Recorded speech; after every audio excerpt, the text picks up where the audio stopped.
Okay, so just in case you need a little bit of a refresher before you do some of these problems, let me go back over our algebraic manipulation techniques one more time. Now, the problem numbers are wrong on here, but they're correct on your student notes. All right, so square root function. Remember, we have to multiply by the conjugate. We didn't multiply by a conjugate that looked like this, but it's really not that bad. Okay, this time it's in the numerator. So we keep everything the same except we change the sign between those two terms. Okay, so top and bottom. But remember, we're not going to multiply it out down here on the bottom. In this case, it's on the bottom. Okay, we're just going to multiply out in the numerator.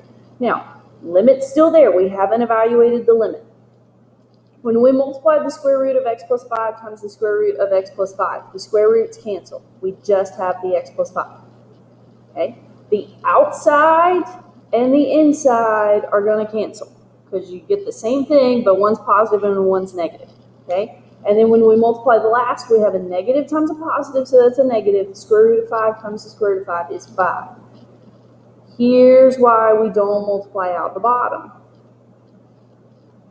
Because, look at this, 5 minus 5, that goes away. So the x over x we can cancel. So we have the limit as x approaches 0 of 1 over the square root of x plus 5 plus the square root of 5. Our problem is gone. Now we can plug in 0.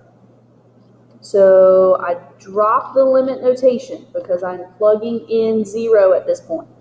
So I've got 1 over 0 plus 5 plus the square root of 5. So I have 2 square roots of 5 in my denominator. Now, here's the good thing about AP Calculus. They don't make you rationalize. You do not have to rationalize that square root in the denominator. You can leave it like that. A lot of times their answer choices on the multiple choice part will be in that form because they're not trying to test your algebra skills. They're trying to test your calculus skills. But just in case, I really think they're going to leave it in non-rationalized form, but just in case, let's go over that real quick. You multiply top and bottom by the square root. So we have the square root of 5 over 2 times 5, so 10. Okay, this is the same as that. All right, let's look at another complex fraction one real quick. Okay, we want to go through and we want to multiply by everything that we have in the denominators. That denominator of 1, we really don't care. So we got 3 times 3 plus x times 3 times 3 plus x. Don't forget, you got to do it down here on the bottom too. 3 times 3 plus x. So cancels up here on the top. The limit as x approaches 0. The 3 plus x is canceled. So we've got 3 times 1, which is 3. Don't lose that minus sign. Very, very important. The 3's cancel here. Don't drop those parentheses yet because of that minus sign. If it's a plus, sure, go ahead and drop them, but because of that minus, you can't do it. Remember, I told you don't multiply out that bottom yet because something's probably going to cancel. It's getting ready to happen. Okay, we've got 3 minus 3. Don't forget to truly distribute that negative. Don't just put it on that first term. So 3 minus 3, that's gone. X over x. But don't lose the fact that that was a negative x on top. I don't know why I just put a line under my limit. That was a negative x, so we got to put negative 1 on the top. And on the bottom, we have 3 times 3 plus x. So now we can finally plug in 0. Negative 1 on top. 3 times 3 plus 0. That is negative 1 over 9. All right, last one I want to go over here. Really weird kind of looking problem, but it's really not that bad. Okay, let's focus on what we're talking about. Delta x here is a variable.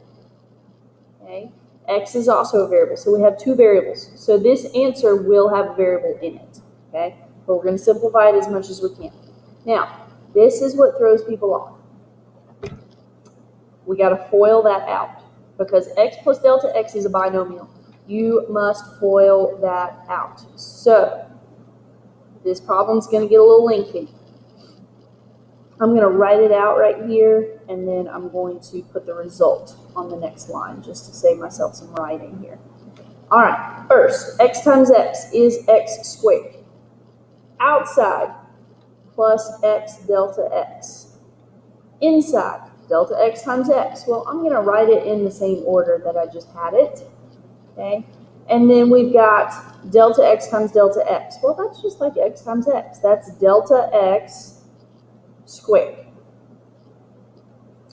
Don't forget the rest of the problem here. We had minus x squared all over delta x. Well, let's look at what simplifies. We've got x squared minus x squared. Okay, those go away. That's nice. Okay, and we have x delta x plus x delta x. So let's come down here. X delta x plus x delta x. We have two of those. So we have 2x delta x plus delta x squared. But we still have a problem. If we plug in 0 for delta x, we're still going to get 0 over 0. So that must mean there's more simplifying. Notice there is a delta x in all three of these terms. So I really want you to look at it like this. I want you to look at it as I factor out a delta x from the numerator.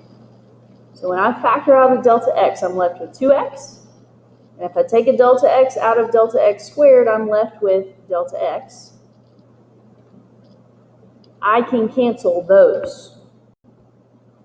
And there went my problem. Okay, there's no more issue. We've got 2x plus delta x, and we can plug in 0 for delta x.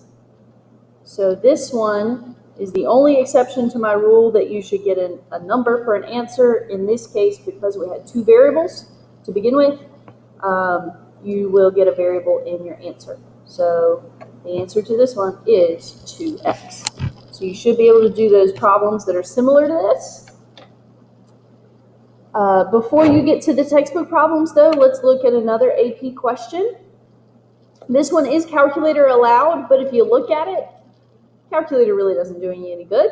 Okay, so I want you to pause this for a second, read over everything that you see here, think about it, figure out what you think your answer is, and then come back to the video to hear my explanation. All right, so f is a function defined for all real numbers. That's another way of saying that it's continuous. So which of the following statements must be true? That's a key word. Some of these might be true some of the time, but to must be true, they have to be true all the time. So let's look at this.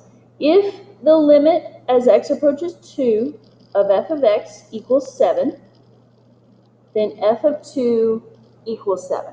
And I apologize, I misspoke up there. Just because it's defined for all real numbers does not mean it's continuous. Okay, it's not necessarily continuous.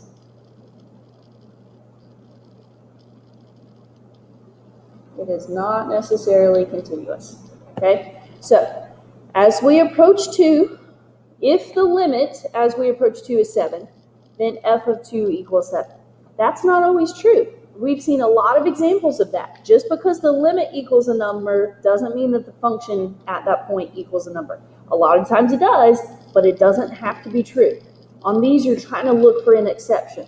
If you can come up with one statement that makes that untrue, or one example that makes that statement untrue, then you got to mark it out.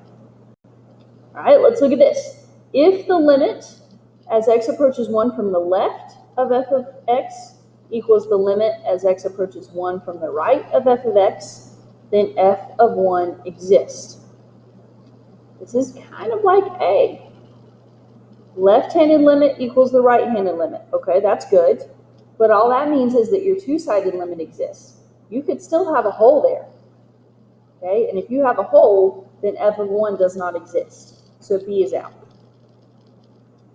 Let's look at C. If the left-handed limit as we approach 3 does not equal the right-handed limit as we approach 3, then the limit as we approach 3, the two-sided limit, does not exist. I think that's correct, but I always check all the statements just to make sure. So I think it's C, but I'm going to check D just to make sure. If the limit as we approach 4 of the function does not exist, then f of 4 does not exist. Well, that's not true. Draw a picture. Okay, just because the limit doesn't exist doesn't mean the function, the value of the function there doesn't exist. Piecewise function. It could be coming up right here, and it could jump over there. Okay? This is f of 4 right here. That is f of 4. It exists, but my limit doesn't exist because the left side and the right side don't agree. But my function still exists there. Okay? So C is the answer to this question. Okay?